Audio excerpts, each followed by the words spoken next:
I started waiting tables when I was 18 to supplement my hourly income in a popular fast food chain.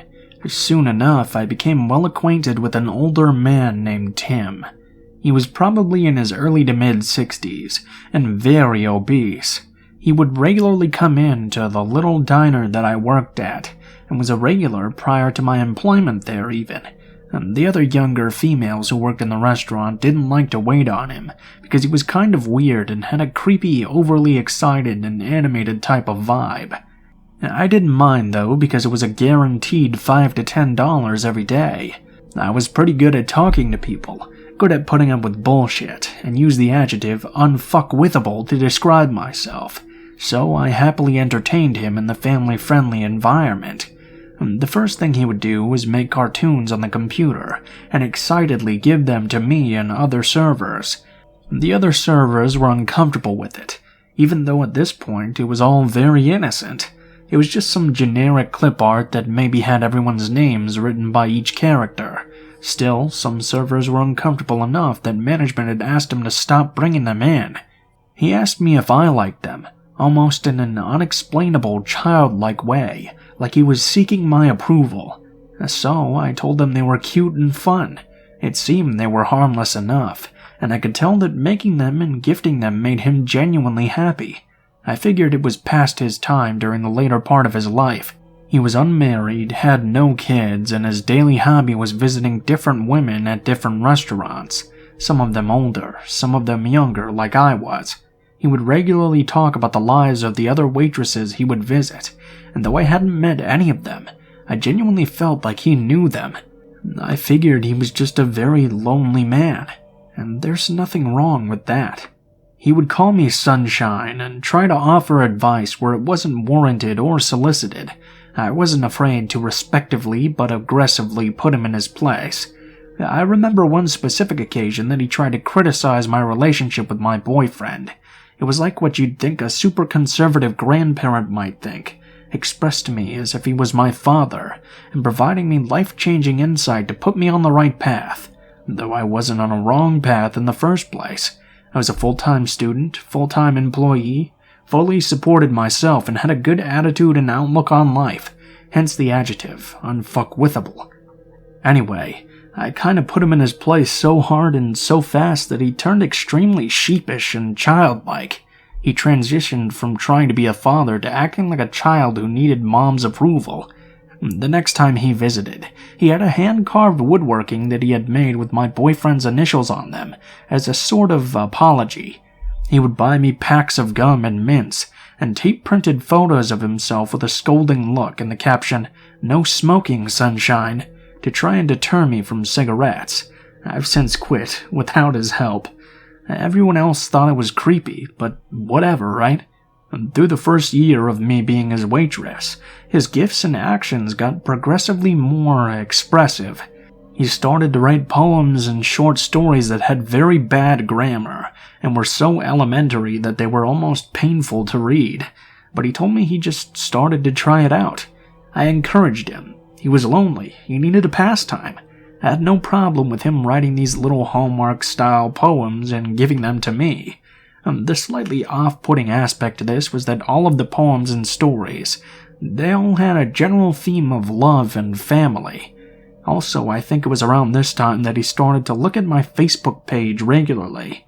We weren't friends, and I told him that I was never going to accept a friend request, so to not even send one. Harsh, but you gotta set your boundaries, right? After this, he would occasionally Photoshop pictures of me from my Facebook page, put my face in a cartoon body or something like that. He also started to obsess over the fact that I was a twin, and he became very interested in me and all of my sisters. He would write stories about the twins or the sisters, or make comic book style artwork about twin superheroes. He even found a photo of my twin on Facebook somewhere, and started using her face photoshopped on things too. When I did some traveling, I took some artsy-style pictures with a view in the background, and he took the liberty to Photoshop other tourists out of it, lighten the sky, and print laminated pictures with fancy borders for me to have. Thinking about it now, he probably kept these for himself, too. After a year at my first serving job, I left for another one where I would be working weird third shift hours. I kind of thought that would be the end of Tim, but boy was I wrong. He went out of his way to come to the weird hours and at the new place at least twice a week. I still maintained my fast food job, and he even started to visit me there, at a place that people rarely come in and sit down to eat. Never once did I tell him my schedule. He would just drive by and happen to see my car. The stories he would write became progressively sexual and even longer. I guess he finally felt comfortable to share these things with me. He would always preface me for anything that was more erotic. It was like he wanted a friend. He wanted to be my father, and he wanted me to be his mother, all in this weird, childish, overly animated type of way. A few times he made me the subject of his stories, though he never went super explicit with those ones. One that sticks out was me being super sexy badass cowgirl sheriff, and all the men of the saloon wanted me. It would include weird details like how someone had an STD. If I remember correctly, he made my sister the character that got an STD, and I had a huge issue with it. I particularly had an issue with the fact that he started the story with a "this is the true story of."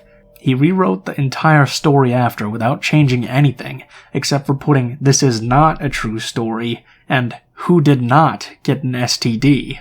I don't know, it was pretty wild. There's also a weird photo that he took of my sister and I when she worked at the same place I did. The whole time I knew him, he took a total of 2 pictures of me with his digital camera, and this was one of them. He had us pose with our hands out like we had a serving platter sitting on our hands. Then he photoshopped a plate with his head on it, and photoshopped knives into our hands. He thought it was the funniest thing ever, and printed and laminated one for each of us to keep. At this point I've known this man and been well acquainted with him for nearly 3 years. I felt even more sorry for this guy, and felt like I was able to offer him a sort of friend when he needed someone in his life. Aside from visiting waitresses, his hobbies included visiting an occasional burlesque show and attending the local courts just for fun.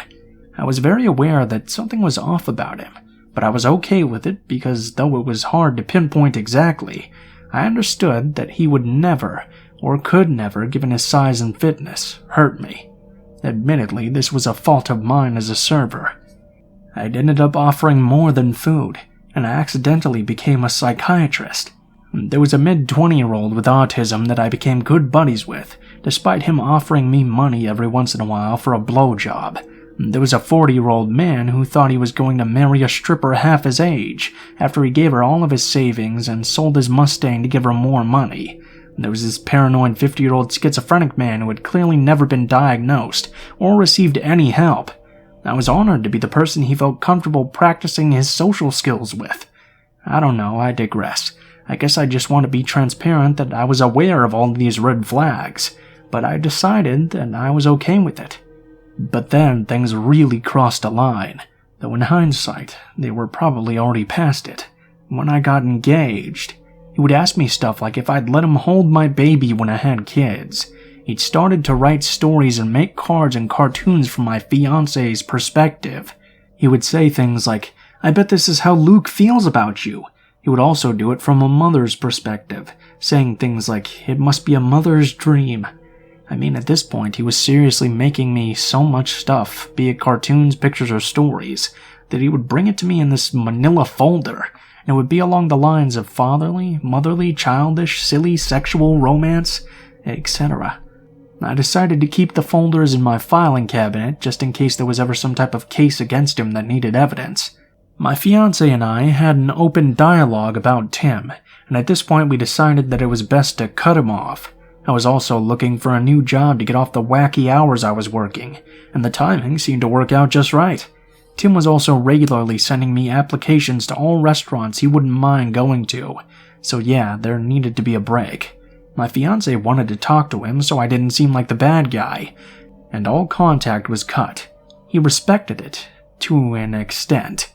After cutting him off, though, he started a weird contact with me through my older sister.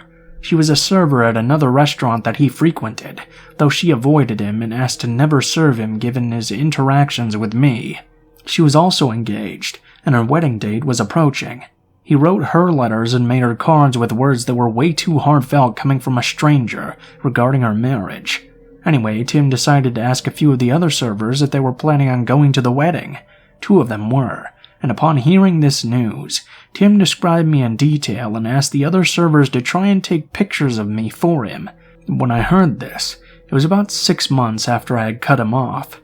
I had a big fat eye roll over it and thought whatever about it because the servers weren't going to do it.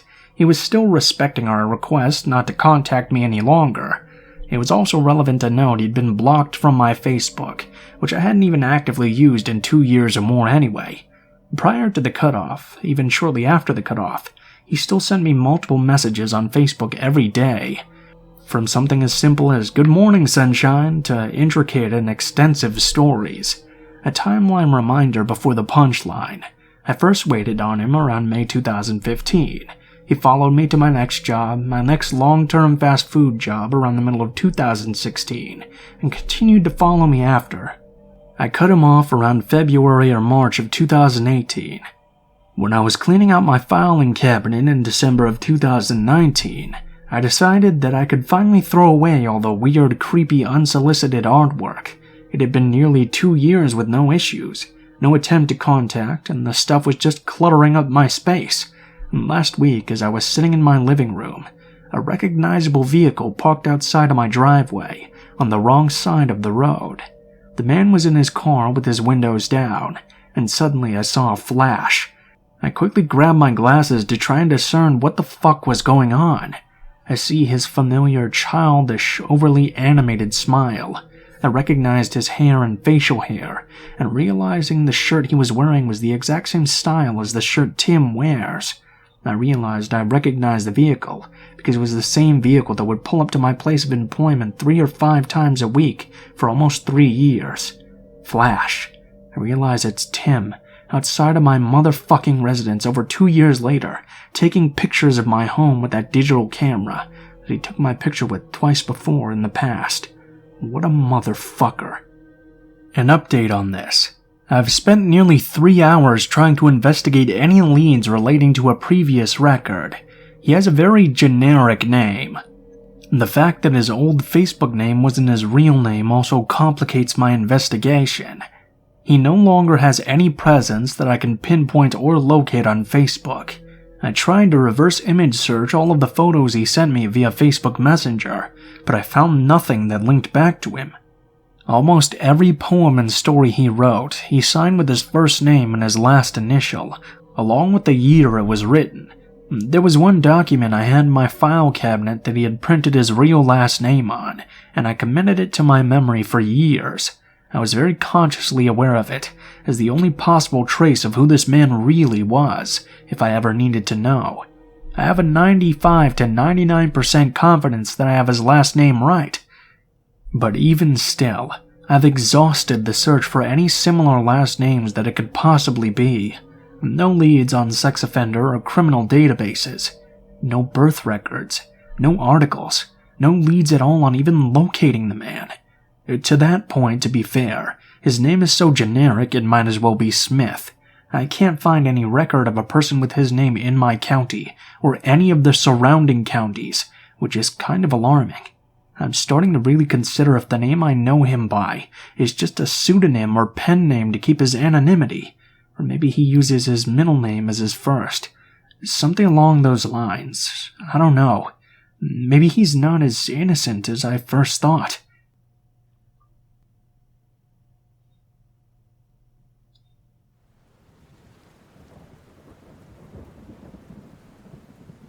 I've always wanted to share this story, and I've decided to use an old throwaway account since I usually just lurk. I have no real way of proving my credibility, but if you've ever visited or lived in a rural part of South Asia, you can probably vouch for me in saying it's a lot more plausible than one might assume. Also, this ended up being a lot longer than I thought, but I wanted to recount it precisely the way I remember it. I had one of those moments recently where a lot of things came together in my brain to make sense of an event that my child mind couldn't properly comprehend at the time. So my mum was born and raised in the UK, but she's one of South Asian descent. Since I'm mixed, she tries really hard to make sure I'm in touch with my culture.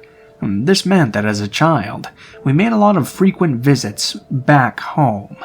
It's like every summer I can remember was spent there, and then it suddenly just stopped after this incident.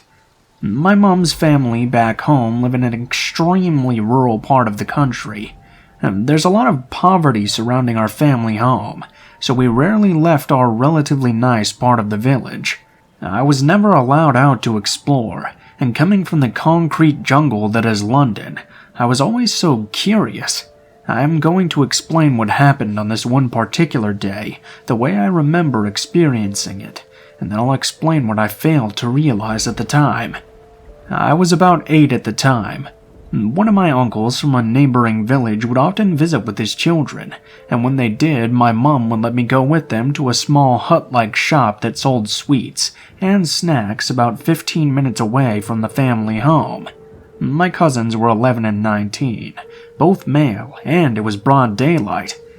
To get to the shop, we would walk through a small DIY road, and on both sides is what you would call the jungle. It was basically just lots of trees and bushes, as far as the eye could see. You really couldn't make anything out beyond the trees, just a whole lot of greenery all around. I'm mixed with East Asian, and I definitely get my looks from my dad's side, so being an obvious foreigner in a rural part of back home meant that I was pretty used to strangers staring and asking me questions. I was also used to creepy men who would tell me I was beautiful because I have pale skin. My mom warned me about these men, and made sure I knew to stay away from them. So the road to the hut was paved with creepy people, making creepy comments all the time. My cousins basically just telling them to leave me alone, in less than pleasant terms. There was also a group of young guys.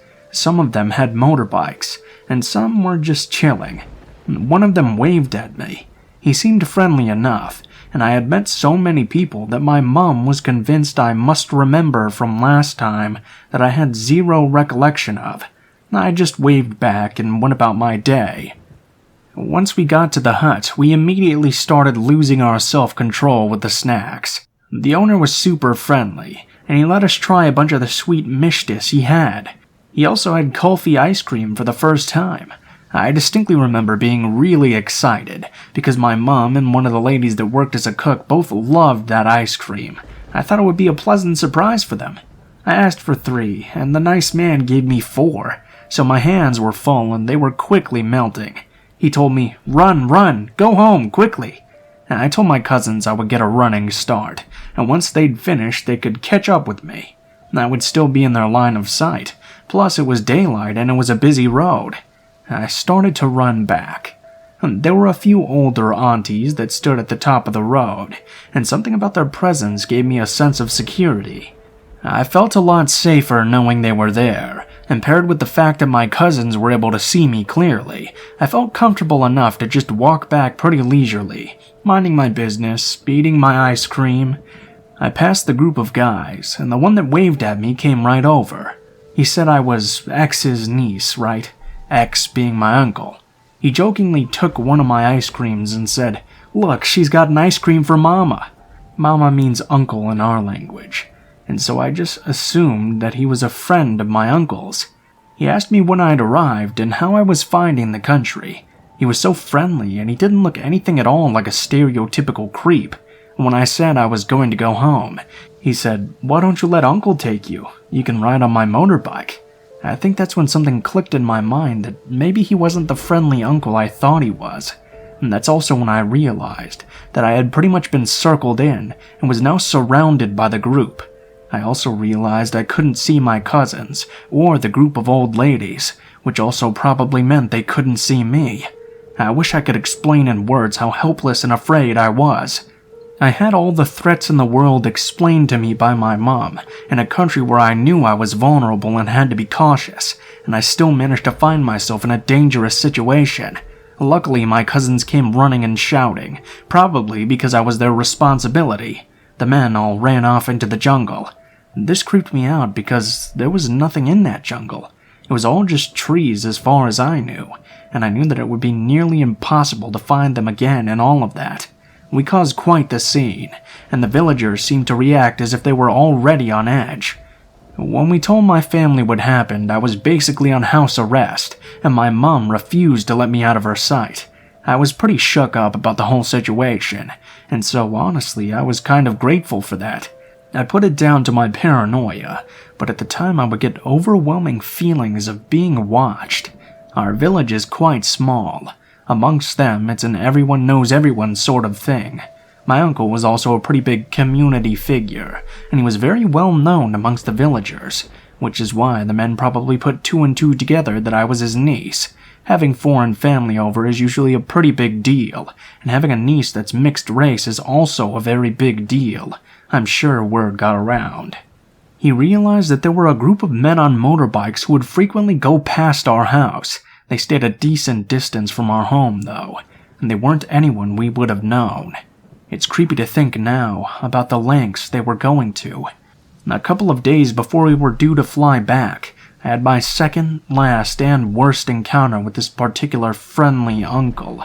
It was night, and it was like every other night where we would play board games or card games in the front room. And because it was so hot, I went to my bedroom and I was playing on my Nintendo DS when I saw out of the corner of my eye someone at the window, staring directly at me. It was him. The worst part is that he had the most creepy, sick, and twisted smile I've ever seen. He put his finger to his lips, but I did the literal opposite and started screaming hysterically. I had been on edge since the ice cream incident, so what might seem like an overreaction was just my natural response. I can't really tell you what happened next because no one has ever told me. My very large uncle and his also very large friends are not known to be the friendliest of people, but I was told that the man was dealt with and that he would never bother me again. We recently received a wedding film from one of my cousin's weddings, and part of the film was her leaving to get to the venue. I noticed that the jungle was no longer there.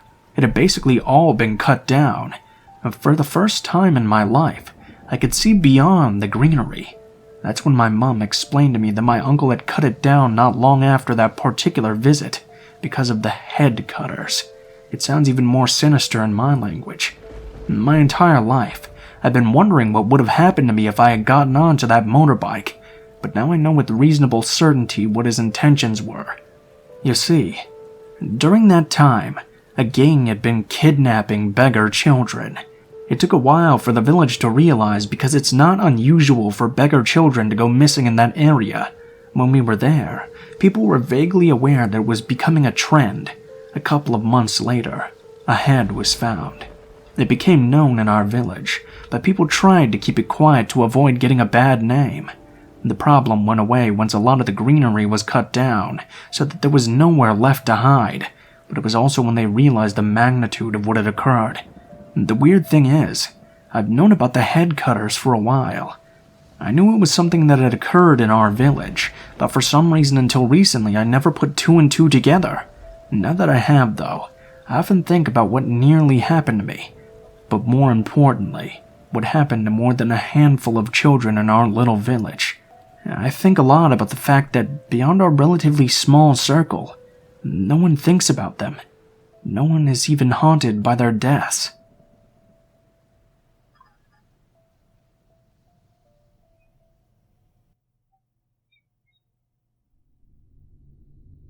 Precursor.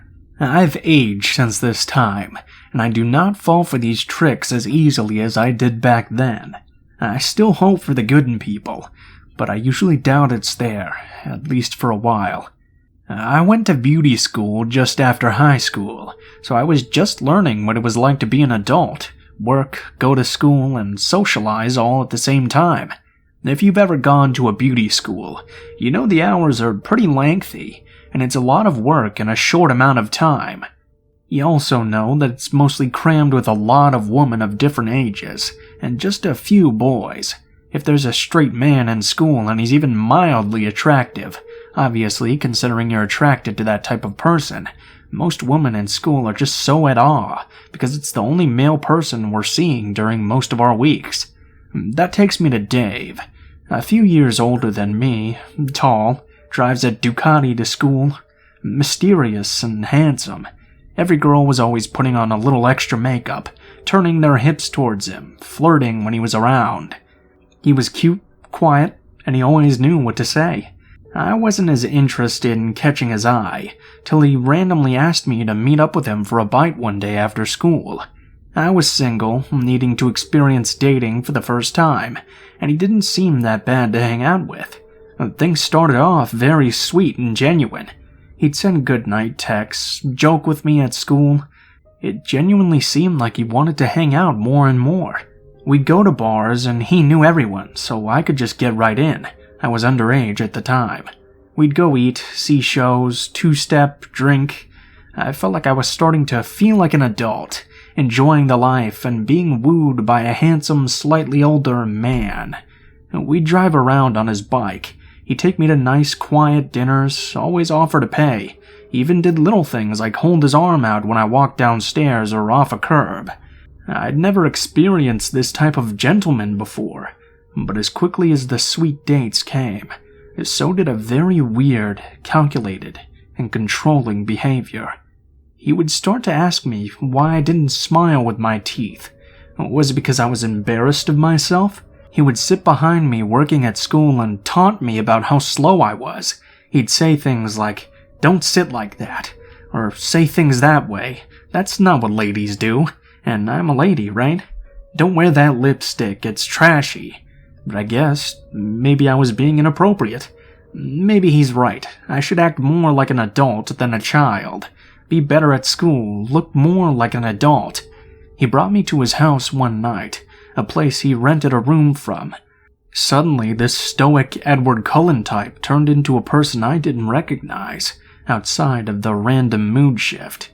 His room was filled with clothing and garbage, old Gatorade bottles just littering the floor. There was a TV and a bed.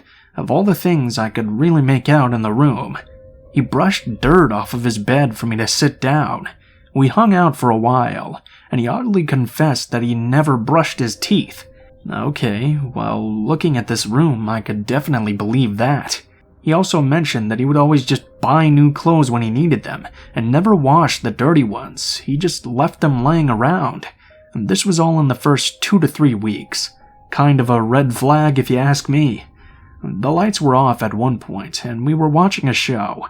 I see a light like a cell phone right outside the window behind the TV. I jumped to get his attention, but he had to have seen. He brushed it off, saying it must just be a roommate, though I noticed he was texting someone at the same time. I let it go for the night. I eventually got home, but there was still a feeling of uncomfortableness. Then the phone calls started happening. The stories of his ex. They lived together. She was 10 years older than him and had a 6-year-old kid. She was crazy. If he and I would hang out, I'd suddenly start getting calls from an unknown number the minute I walked in my door. They would ring until my voicemail got them, and no one would say a word until the message ran out of time. They'd happen literally every 10 minutes for about 3 or so hours. I asked him all about this, if it was him. He'd always just say it must be that crazy ex. But how would she have my number? He'd say, well, I had to give her some of her things, and she stole my phone at one point. Must have taken your number then. Still, the gentlemanly dates would happen. The gifts, oh, the gifts. Sending roses and coffee to my work. Showing up with massage and spa packages every week. We still saw each other at beauty school almost daily. He'd be kind, but it was always hush-hush until I was outside of school. I was torn. Is this person lying, or is this just the first kind person to want to date me? Maybe he just has some flaws and really did have a crazy ex. Then the texts and Facebook messages started coming, clarifying it was her. He told me about your fucked up life and the secrets you've told him. I know he just saw you. I know you were just at his house. I was outside his window looking in. Your red dress was nice. He laughs about you. Poor you, just a whore. Just a little girl. Shit like that over and over. I'd block her, and then she'd have friends send me the same BS. She freaked me out, and he always denied it and apologized for her behavior. Then there were days he wouldn't show up for school, and she would text me during the day saying they were together, sending pictures of him. I tried to confront him, but he always denied having anything to do with her, repeating that she wanted to ruin his life. Then she started going to my work, telling coworkers she was my friend, and would color things on kids' menus like my name plus Dave, heart her. Tell them she wanted me to have it. She'd send me a random picture of him in a booth at my work, and I'd put the pieces together when I got there and got her notes, asking my coworkers where she was sitting and what she looked like. It was gross and embarrassing, let alone scary. My car was broken into at school. Nothing was taken from it, but a bill that had my address on it. I was so scared. I'd come home at any point in time, and she'd start calling over and over as soon as I closed the door behind me. I felt trapped. She would call my work and school, saying she was my mom, trying to get more info on me, or call them as a customer, trying to get me fired. My roommates eventually kicked me out because they were so freaked out, so I tried to turn to the police. They put me in contact with a detective, who I handed all of the calls, texts, and messages, plus notes she left at my work. I never answered the phone or responded to a single message from her. I had hundreds of calls, texts, for at least a month. They came in every day from the same number. I never blocked that number after the first few were blocked, so that I could keep a log on all of the attempts. I also kept a journal of every incident leading up to me coming to the police, just in case. He told me there was nothing he could do to trace the number back to a specific person, and since she hadn't threatened my physical safety, his hands were tied. The very next day he called me and was furious, telling me he can't help me if I'm harassing her back. I was confused. When I asked what the hell he meant, he said, "You're calling a mother non-stop throughout the night, terrifying her and her kid." Because I was the 20-year-old and she was 36, of course he was going to believe the adult, but I'd never called her even once. He asked me to come to his office to show me his evidence he had against me. She forwarded him tons of texts saying things like, "You're a little whore cunt who I hope loses their kid," and I just broke down. I would never say something like that to someone, and I know I didn't send these tens of texts, especially overnight when I had school the next day. He didn't believe me, and he dismissed me. He ultimately turned against me and was now on her side, and this was crushing. I broke things off for good with Dave, basically told him to fuck off. We still had to go to school together, and he was a complete dick. I embarrassed myself in front of my friends defending him so long. My work, my school, who I had to beg to make sure this girl didn't come around again, and a detective who ultimately didn't believe a word I said, just to get some peace. My friends were tired of seeing me scared, stressed, and constantly talking about this weird situation happening to me. I was over it all. She finally left me alone once I moved, got a new car, new phone, deleted social media, but it still freaks me out that we all live in the same town. She messaged me a few years ago from a different account when I was back on social media. She said that she was sorry, that she was manipulated by Dave, and that they had done this to many other girls. This was disturbing and gut-wrenching to me. Did a mother of a 6-year-old really have nothing better to do than play fucked-up games with a sociopath? Maybe two sociopaths live together, I guess.